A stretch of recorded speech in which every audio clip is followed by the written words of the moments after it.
3rd Annual American Comedy Awards live Tuesday. The 20th century has been an age of transformation.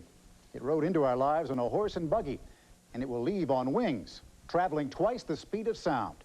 That astonishing rate of change will carry us careening through the next half-century toward 2039. You're about to step off into that year and find an electronic world. More than ever before, our lives will be shaped by the technology we've created. What you are about to see are the ideas of the futurists, the dreamers of this part of the century. The dreams are all grand. In 2039, a hypersonic jet now being designed will take less than 3 hours to fly 750 people from Tokyo to New York. Magnetic levitation trains now in development will travel more than 250 miles an hour. A trip from New York to Washington will take less than an hour. Chicago to Seattle might take just 8. And in 2039, your newspaper, for lack of a future term, will come by phone line and carry only stories important to you. But where to begin tonight? Where the dreamers of 50 years ago never thought to look, at the sun. In many ways, it will be one of the keys to 2039. Solar energy will directly displace all fossil fuel use in the commercial sector and will significantly displace other conventional forms of electricity if their costs are high. Solar-powered cars, they are barely off the test tracks today. But experts say by 2039, at least 1 out of 10 new cars will be solar-powered. More than 3 million on the road here at home, 8 million more in Europe. Imagine many of these cars on the Los Angeles freeways running on the sun's power, producing no smog because they don't burn gasoline, and running for free. That will be a part of the 2039 reality. Electricity for our homes. On 1,000 acres in Southern California, Luce International today collects 200 megawatts of solar energy, enough to power a residential area the size of Tampa, Florida. With new collectors under construction, Luce will power a residential area the size of Denver or New Orleans by 1994. Some experts even suggest in 50 years, the sunny Southwest will be an energy machine for the entire nation. In 2039, at least 4 out of 10 homes in America will get some or all of their power from non-petroleum energy sources. All new construction by then will include it. In the average American's life in the next 50 years, they will have homes that are passively solar designed, that will have solar hot water heating on their roofs, and I would say somewhere about 10 to 20% of the electricity they receive from their utility will be solar powered. Imagine your heat, air conditioning, and hot water all provided pollution-free. What else can we expect in our future homes? By 2039, you'll be able to design almost anything you can dream of, anything your budget will allow. With today's new technology, before this house is even built, computer-aided design can show you a three-dimensional model and even take you inside. This special glove will be available soon, and with it, you'll be able to fine-tune the design. For instance, let's move that door until the house is exactly the way you want it. But 50 years from now, you'll be able to put on special goggles, and the simulated house will surround you, just as realistic and big as the real house might be. The model will still be computer-generated, but you'll feel like you're right inside of it. You'll be able to check every detail, both inside and out. One more thing about that house. It will be smart, run by a sophisticated computer. It will know when to rotate the satellite dish, open the drapes, and start the vacuum cleaner robot. It will do just about anything you ask it to do.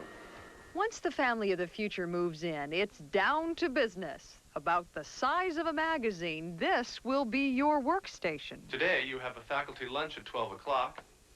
You need to take Kathy to the airport by 2. You have a lecture at 4:15 on deforestation in the Amazon rainforest. Apple sees it as a personal computer that knows your needs. Let me see the lecture notes from last semester. Here's the rate of deforestation he predicted. Mm-hmm, and what happened? Interesting. Print this article before I go. Now printing. Computers are almost everywhere now. But they will be everywhere in 50 years. Even most cars will carry computer-driven electronic maps that will plot your location by satellite. And computers will play an even bigger role in education, becoming the chalk and blackboard of the 21st century. Apple. Computers will teach us everything from science to Shakespeare. Could you read this speech to me, please? Who would you like to read it? The Williamson reading. She should have died hereafter. There would have been a time for such a word tomorrow. Tomorrow. But perhaps more than anything else, computers will make the handling of information easier, and we will become smarter, faster. I think the most positive change in the future really concerns the change of our mindset. It's our capacity to learn and to learn new things, which I think is going to multiply by a factor of 5 or 10 over the next 50 years. And as machines get smarter, they will take on even more human characteristics. This robot can react to its surroundings because it's run by a computer. Paula, here is your coffee and newspaper. In 1939, no one had yet imagined that a tiny chip of silicon would revolutionize our lives, make it possible to have a machine that's smart. Remember R2-D2, Star Wars' smart robot run by computer and solar power? I've just about had enough of it.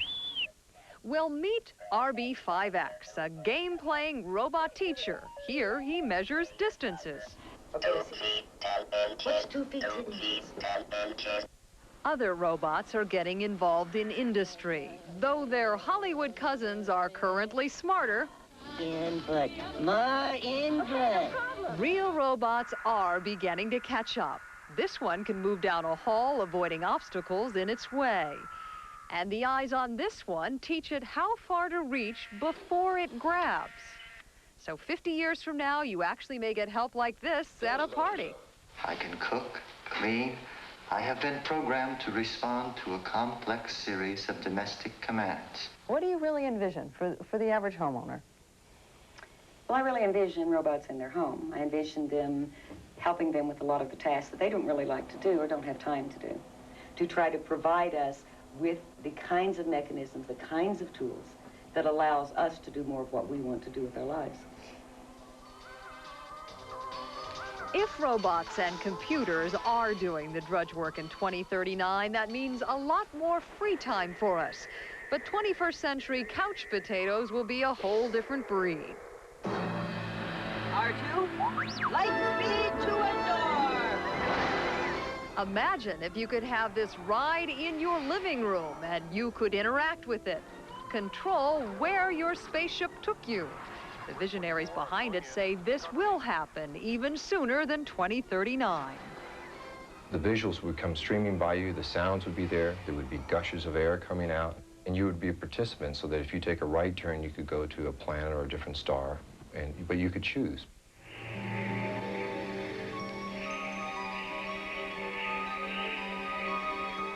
Imagine a world that you can, not that you're watching on a screen, but imagine a world that you can walk around in. Hey, look. That you can influence. Look out, look! That has the resolution of a real environment, only the whole thing is imaginary. An imaginary reality. Futurists use the term virtual reality, and it's based on the same technology you saw earlier when our house was designed. Right now, a real hand can interact with an imaginary world on a flat computer screen.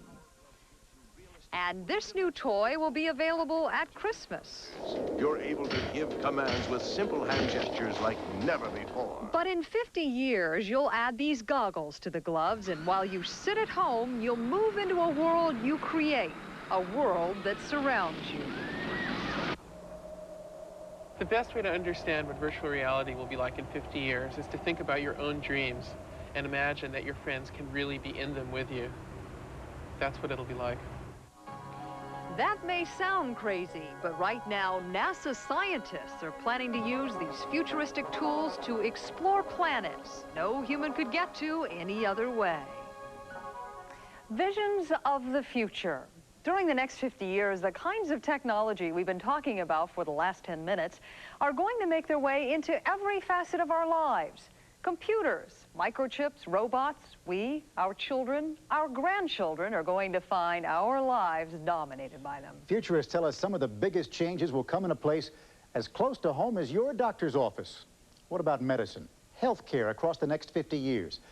Think about a world free of 500 different diseases that now afflict us. That's next, when the electronic time machine continues.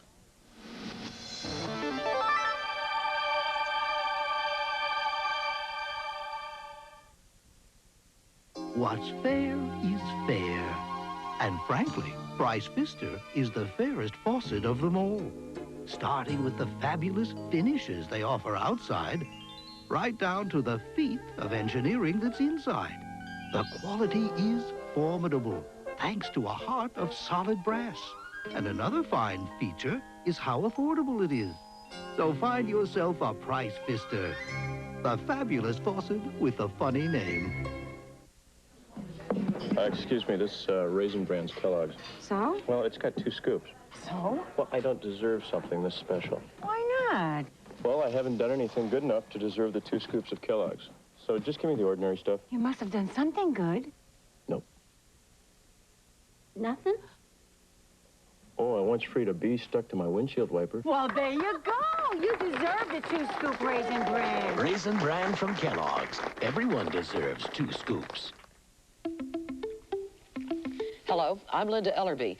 In a national test, people said Maxwell House coffee is better than Folgers coffee. Tastes rich, they said. Do other people agree? Willard? I'm at the D&D nursery with, Virginia Bowen. Virginia, nice to meet you. And Virginia, which coffee did you like better? Maxwell House. Oh, boy, is that good. For rich taste? It just says to you, I'm a good cup of coffee. You're a good lady. People keep saying Maxwell House is better. You taste it. You decide. A duel is set for Pimlico. Kentucky Derby champion Sunday Silence is out to grab the second jewel in the Chrysler Triple Crown Challenge. But second-place finisher Easy Goer is out to avenge his only loss as a 3-year-old. They meet for the Preakness Stakes live on ABC's Wide World of Sports, Saturday. The experts at the 1939 World's Fair were optimistic about the future of medicine, and they were right. We have made remarkable advances in health care over the past 50 years. On average, Americans now live 11 years longer than they did then. Futurists are just as optimistic today. They tell us we are standing on the edge of breakthroughs that could help us live longer and more productive lives than any time in history. Correspondent Morton Dean has that story, but he doesn't begin in the future or the present. He begins where we started tonight, in 1939, with one of that year's blockbuster movies, which in its own way some medical questions that may one day be easy to solve. But they were a wizard's work back then.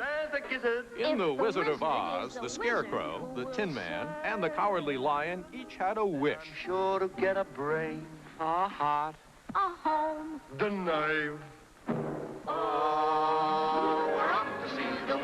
A brain, a heart, and courage were easy to find when you followed the yellow brick road to Emerald City.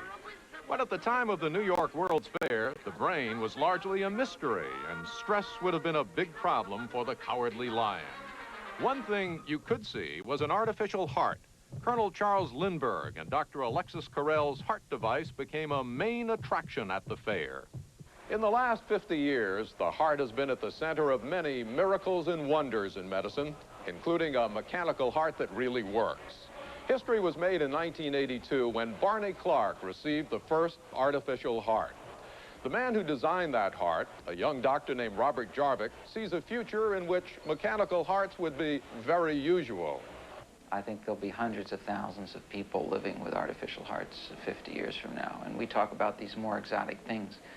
But the artificial heart, as an example, is a very simple organ. It's a mechanical pump. An example here is one layout of a Jarvik 2000 heart inside this wireframe that represents the natural shape of the natural heart. Only 10 years ago, Jarvik would have had to build a laboratory and complicated models just to accomplish the work now being done on one computer.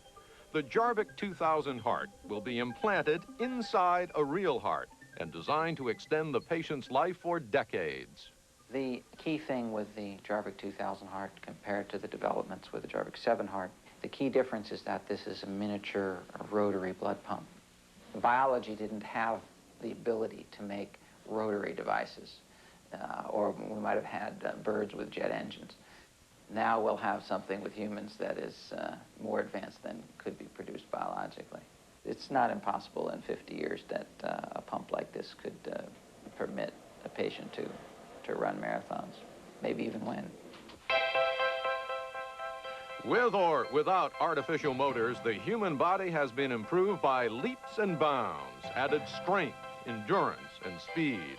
And science will continue to improve on nature, developing other bionic body parts from kidneys and lungs to skin and bones. The tiny cochlea ear is already being used to enable deaf people to hear.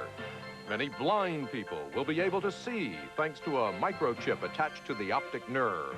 And artificial limbs will be able to move on command from the brain. In his medical thriller, Coma, author Dr. Robin Cook looked at the darker side of medicine, but he sees a brighter reality for the future. More people will have a longer, better life. Not that it will be that much longer than the longest person who even lives today, but the quality of life will be a lot better. It will affect things like the chronic illnesses like arthritis. By 2039, the number of people over the age of 65 will increase by 35%, and it will not be necessary to travel to another planet to feel like a kid at 80, such as these senior citizens in Cocoon. Some symptoms like pain will be much, much more amenable to treatment, because that is one of the, a major problem in medicine is handling intractable pain, for instance. And that will be something that I believe will be able to be controlled. Doctors will also be able to rely on swift, one-stop diagnostic machines without radiation. Micro-robots, a fraction of the size of a dime, will clean the bloodstream and destroy viruses. Robots will also be programmed to perform surgery with precision and accuracy. Lasers will replace the scalpel for most surgical procedures. And through the magic of 3D video, doctors all over the world will be able to sit in on and learn about the most delicate microscopic surgery. But there will be one thing that will have the greatest impact on medical science: prevention. Prevention will be the key situation with the new tools that are coming out of this kind of biotechnology revolution that we're undergoing. This revolution is already taking form at research laboratories and hospitals looking into the future for alternative healthcare techniques, such as vitamin therapy for cancer. The effects of environment, nutrition, and lifestyle on our bodies are being explored. But the most exciting hope for the future lies in a phenomenon called the double helix. The double helix. Over the next 50 years, the road to discovering the cause and cure of an infinite variety of diseases and human defects will lie within this structure. It looks something like a tinker toy. It's a model of the basic element of all human life, DNA. The National Institutes of Health have begun the biggest single medical research project in history to unlock and explore the mysteries of DNA. Heading the massive effort is Nobel Prize winner Dr. James Watson. Our DNA world is a gold rush, and there's an awful lot of gold to be found. You know, if you could cut the incidence of cancer by half, you'd say, you know, you've done a lot. A lot of, you know, what we call genetic diseases. I mean, a lot of Down syndrome, any of sickle cell anemia, Tay-Sachs, muscular dystrophy, they're all due to the fact that one has inherited a gene which isn't quite perfect. And so you're going to be able to spot that the DNA isn't perfect, and a lot of people will be very pleased with that. About the Human Genome Project, as it's called, Dr. Watson says we used to think our fate was in our stars. Now we know that in large measure, our fate is in our genes. An army of scientists around the world is now aiming at a cure for more than 10,000 diseases. Heading one team at the National Institutes of Health is Dr. Craig Venter. It wasn't until the work of Dr. Watson that we began to even understand the structure of DNA, the blueprint for living beings, whether it be plants, animals, bacteria, it doesn't matter. It's the blueprint of life. Contained in this DNA structure, in this sequence, is the blueprint for all living species. We are all born with DNA, a set of instructions that make up the human being. We all have genes which determine our sex, size, coloring, intelligence. They can have an impact on behavior and even creativity, and they also carry our predisposition to inherited diseases. When scientists are able to decipher the complete language contained within our DNA, it will tell them everything about human life, everything from evolution to predicting and preventing disease. In 50 years, it's certainly possible that all genetic diseases, or most of them, could be eliminated or treated very effectively. 500 diseases can be attributed to a change in a single gene. Now, those are going to be, in theory, amenable to gene therapy, where replacement genes could be given to those individuals to overcome the defect. We're going to be learning vast amounts of new information about biology of human beings that we have never even imagined before. And that information base is going to affect every disease across the board, whether it has a genetic component or not. Even the common cold is likely to become a thing of the past, along with Alzheimer's disease, diabetes, schizophrenia, heart disease, hypertension, manic depression. The information, it's going to come so fast. You know, the excitement of being a scientist is understanding how things work, where we come from, and how to affect it to make the world more positive. And we've never had such tools and such information. It's clearly the most exciting time in the history to be a scientist. Are there any scientists who you can think of whose brain you might like to have? Ben? Benjamin Franklin's. Albert Einstein. George Washington Carver's. As you visit a science class, you can't help but wonder where the next Jarvik is, where the next Nobel-winning Watson is, perhaps right there. And is that the young mind that will find a cure for AIDS? If the trends hold true, and if the predictions are accurate, it will be an exciting time to be a scientist. No 50-year period has ever begun with so much promise for so much advancement and achievement in medical science. And what about today's most virulent diseases, cancer and AIDS? Will they still be with us? Medical futurists tell us breakthroughs are always possible, but there are no absolute cures on the horizon. Still, we will almost certainly learn more about how to keep ourselves healthy, and that in itself will let us lead longer lives. But it is not only our health we'll worry about in the future. We are already terrorized by crime in our city streets. Will it be even worse 50 years from now? And how will we respond? Tonight, we have shown you how life may be better in 2039. When we come back, we'll take you to a much darker reality, a shadowy future there is still time to prevent. Tonight's ABC News special, The Electronic Time Machine, will continue in a moment. Free enterprise, free elections, new political freedom behind the Iron Curtain. Is it the decline of communism? On the eve of the NATO summit, ABC News reports from the White House, West Germany, Hungary, Moscow. Peter Jennings takes you beyond the Cold War, an ABC News special next Thursday. Buying 35mm film can be confusing. It's not confusing. It's that? Look at our simple chart. Chart? There's 100. You use it here, but not here. There's 400. Use it here or there, not here and there. There's 1,000. Don't use it here or here. Just there. See? I see. Introducing 35mm Polaroid One film. With one film, you can get beautiful pictures here, there, or just about anywhere. New 35mm One film. For beautiful pictures, the choice is easy. And now, an Eyewitness News brief. Hello, everybody. I'm Marla Weech. And I'm Barbara West. Coming up tonight, what happened in the Supreme Court today affects teenagers seeking abortions in Florida. Do you think parents should give their consent before a teen can have an abortion? If so, call the yes number. If not, call the other. Each call will cost 50 cents. See your responses tonight at 11. And we'll show you the tricks used to get you to buy things at the supermarket that you never intended.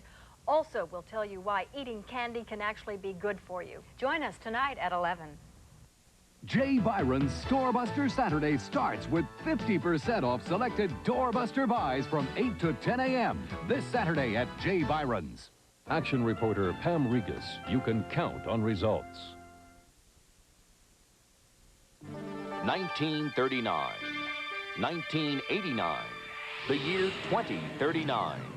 The electronic time machine continues. Here again are Far Sawyer and Paula Zahn. Scientists are fond of telling us that technology is neither good nor evil. It simply exists, like a genie let out of the bottle, waiting for our commands. Tonight, we've shown you the benefits of technology in a future world, the sun harnessed, the mysteries of our genetic code finally solved. But what if we aren't careful? What if, in our rush toward greater scientific knowledge, we do nothing to solve the growing epidemic of crime and violence in America? We've used the visions we've found in films to help create a world futurists say could exist 50 years from now. Brace yourselves. Our time machine is setting down next in a twilight country, still called the United States, but it's like no place you've ever seen before.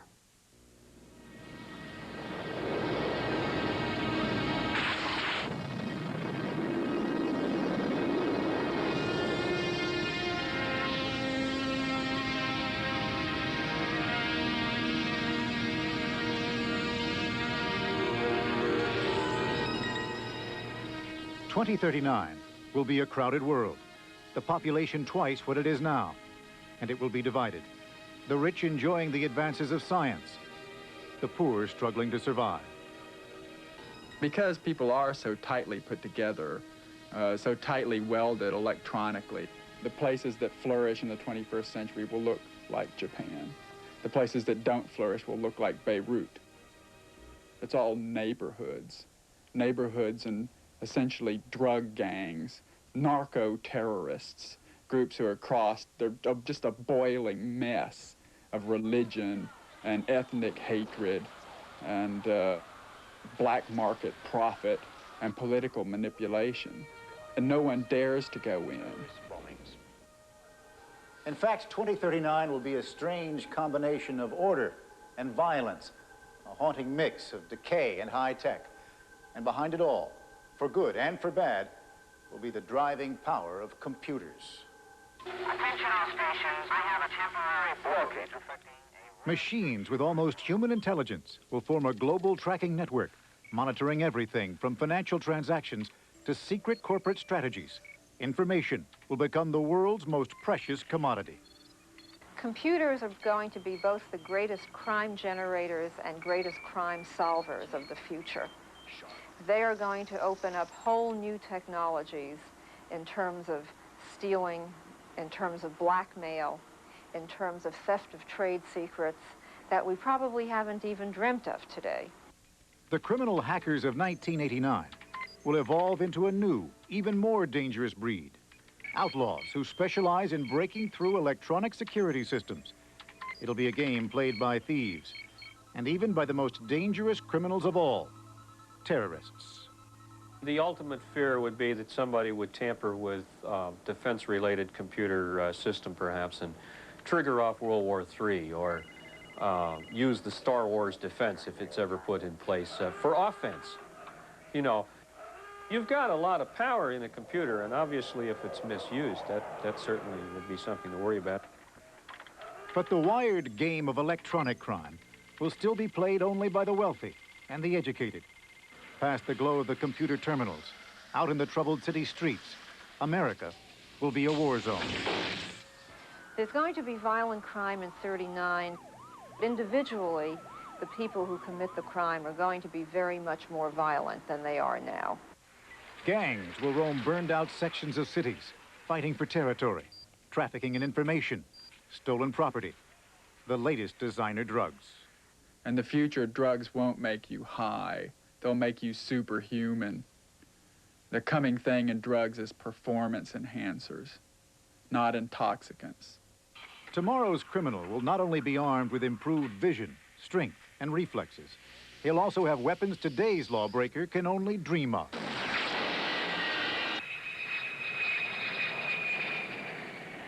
In order to stand against this wave of violence, the police in 2039 may come to look more like the Army, prepared for anything, from drug raids to riots.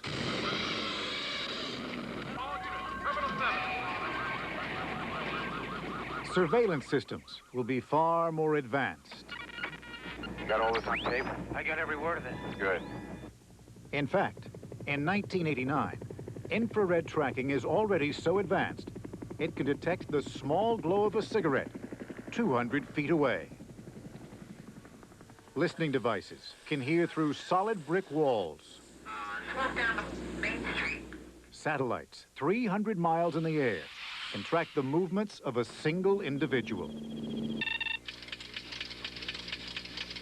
An important point about future surveillance is that locational tracking will be very, very easy. I think a second trend that we'll see is a shift toward machines doing the surveillance rather than human beings.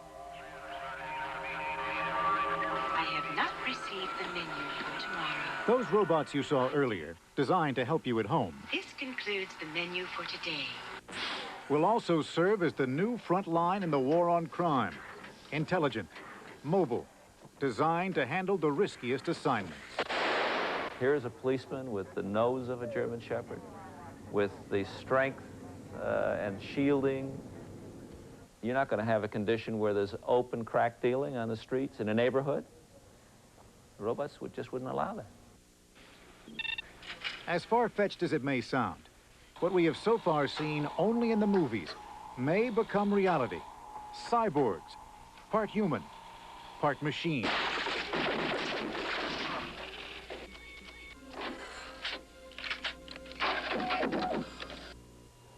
One thing appears almost certain. The heart of police operations in 2039 will be an extraordinary system of electronic intelligence gathering and analysis. Laser beams are already being used to lift what would be undetectable fingerprints from crime scene evidence.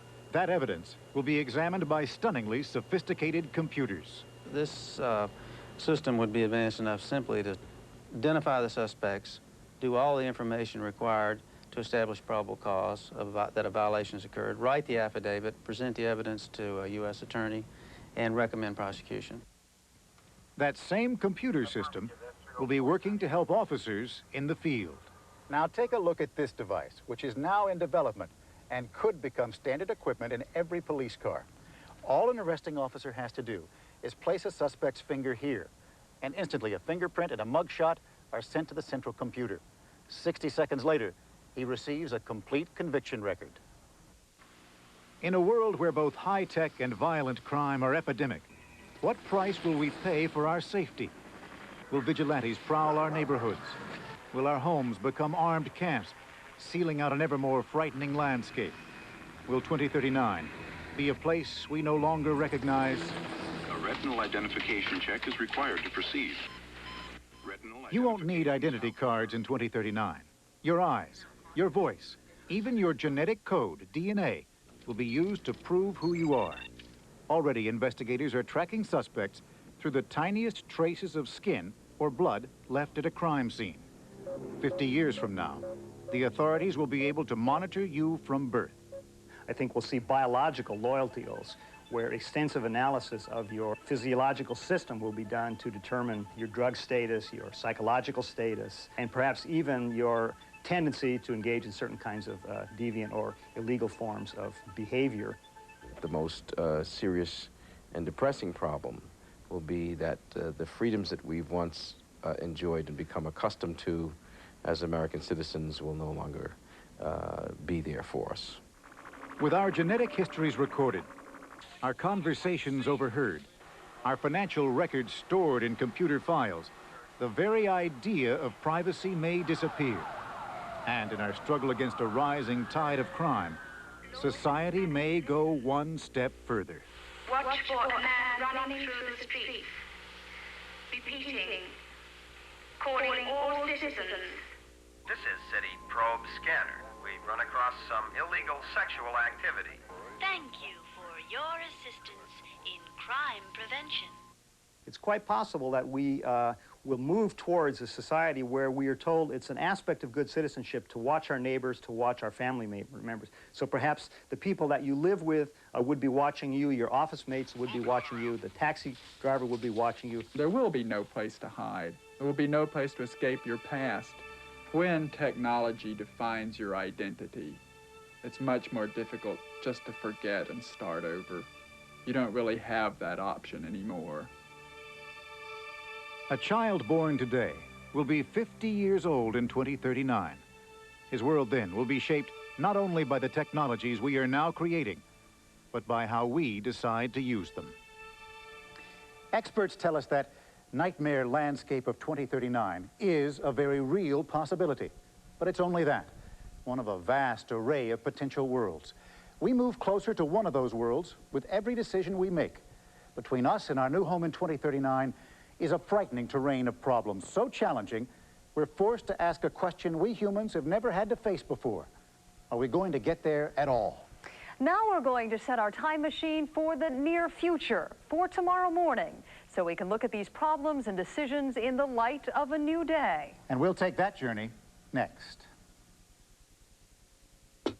Excuse me, could you put down that spray cleaner and those paper towels, please? Hi, I'm Spiffet's Moist Cleaning Towels, and I've cut the work down to a wipe. What about us? Okay, we've cut the work down to a wipe. Spiffets are tough towels and powerful cleaners all in one. See, I've got glass cleaner inside, so I'm Spiffets for glass. And one towel goes a long way. How long? Very long. And there's Spiffets for the bath. Right here. Multi-purpose Spiffets. Hi, folks. Spiffets for furniture. Yeah, sure, you betcha. Spiffet scouring towels. Yo! So give us a try. We've really got our act together. New Spiffet's Moist Towels. They cut the work down to a wipe. In 5 distinct personalities.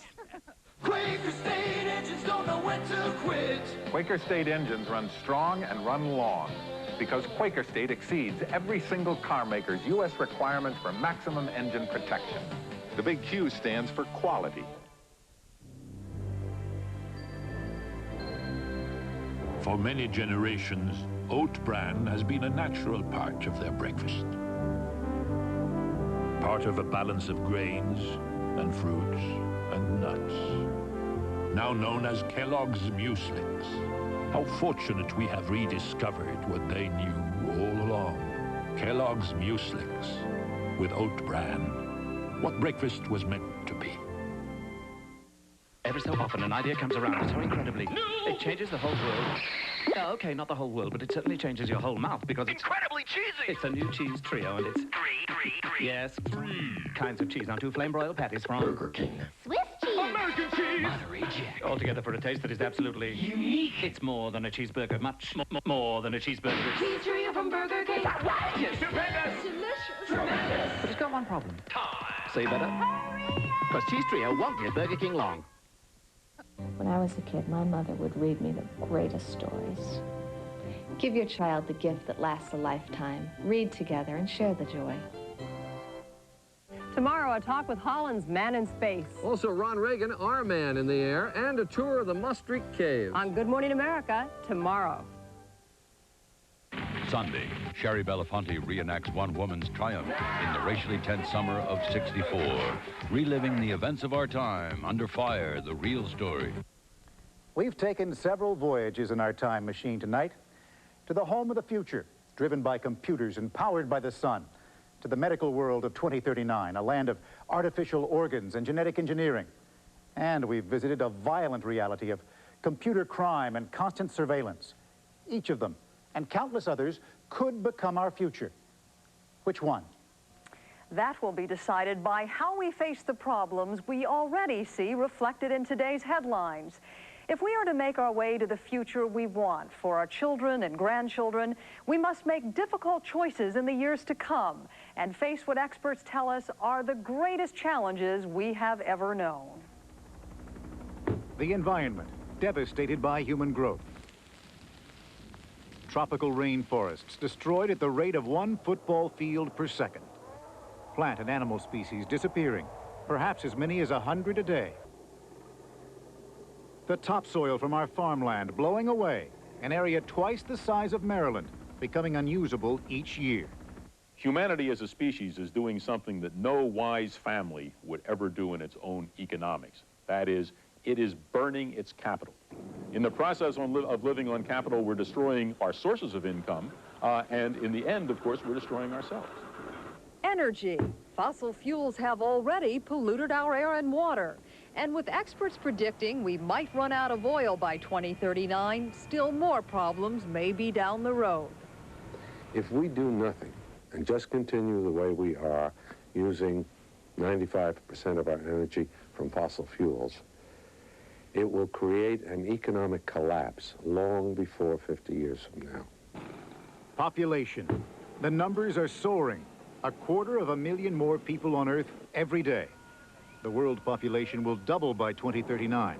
And right now, 850 million do not have enough to eat. The question is not whether population growth is going to slow or not. It will. The only question is whether it's going to slow because we systematically move towards smaller families or because we delay and hunger, starvation lead to rising death rates. Global tensions. Over everything hangs the fear of war. Regional conflicts are increasing, and experts predict by 2039, more than 16 countries will be armed with nuclear weapons.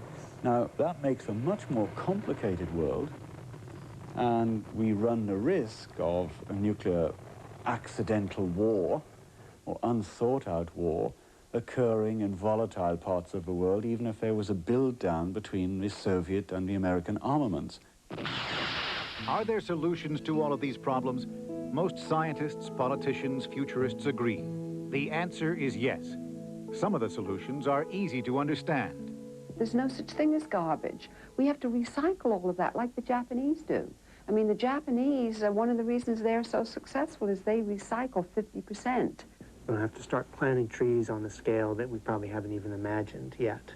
We're going to have to get serious about soil conservation. We know what we can do about energy. Going solar solves the pollution problems and the economic problems and the greenhouse problem. We know that. It's all there. It's just a question of working out the pattern when to do what. Some proposed solutions are bitterly controversial. Stop sending gifts of food to a starving country. Just grit your teeth and tell them you're on your own and you've got to make your population match the carrying capacity of your land. But if there is argument over exactly what to do, there is agreement on this. What we decide to do over these next 50 years will be critical to our survival. And somehow, we must find a way to cooperate. It's almost as if the human family is being nudged along by Mother Nature to grow up. We are all in the same boat now, whether we like it or not. And it's no good playing these games about whose end of the boat is sinking. The situation is running downhill at a truly frightening pace. On the other hand, our potential for solving the problem is absolutely enormous. So I don't know what's going to happen. I hope we're going to take the optimistic route, and therefore whoever's listening to this tape in 2039 will be able to say, by God, they made the right choices, and we've got to continue down the same route so that our children and grandchildren and great-grandchildren have a decent world to live in. We started tonight back at the World's Fair in 1939. It was a burst of optimism on the eve of a catastrophe, World War II. One fairgoer wrote, "Sure, there was a lot of hype, we knew that, but we loved it anyway, for its powerful assertion that there could be a future. We needed to believe that, against all evidence to the contrary." And in the long run, the fair was right. On the other side of the disastrous war, the future turned out to be even more extraordinary than they dreamed. Today, futurists continue to peer into their crystal balls and, despite the dangers they say clearly lay ahead, predict a world full of marvels. And if all their guesses and all their hopes about what we could be in 2039 seem naive in the face of our problems, there is this fact. almost no one says such a world is impossible. We can make our way there if we choose our path wisely. I'm Forrest Sawyer. And I'm Paula Zahn. Good night. Feel your oats with Post Oat Flakes. Feel your oats with Post Oat Flakes. Golden toasted flakes with whole grain oat nutrition and a crunchy oat taste. Feel your oats with Post Oat Flakes. When you bite into this scrumptious ice cream bar, be prepared for a surprise. There's fudge inside that's gooey. New Baker's Fudge-Tastics ice cream bar. There's only one leader in light trucks today. That's Ford. Ford leads in the important advantages that Chevy can't talk about. In standard 6-cylinder engines, Ford beats Chevy in torque power, and nobody beats Ford's V8s in low pulling horsepower. Powerful reasons like this make Ford the leader with the most repeat buyers of any light truck line. Get up to $750 cash bonus on selected 89 Ford F-Series trucks. Every mother wants a healthy baby, but these babies aren't healthy. They've got the AIDS virus. Right now, there is no cure, but you can help prevent the spread of AIDS. If you're sexually active, use a condom. Do it for yourself. Do it for your partner. Do it for the babies. He was top-level CIA. He may have been Deep Throat, the source who broke Watergate. But John Paisley could have been a Russian mole. Watch 2020, Friday.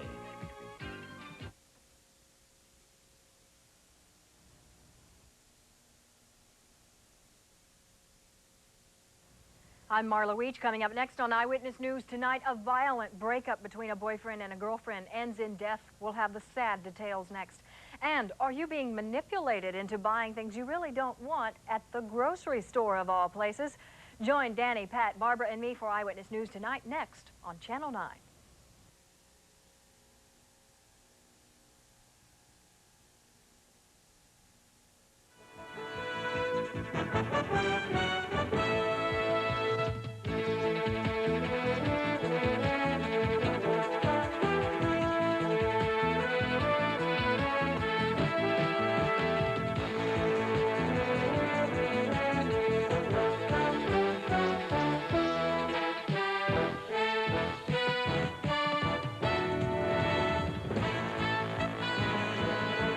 This is ABC.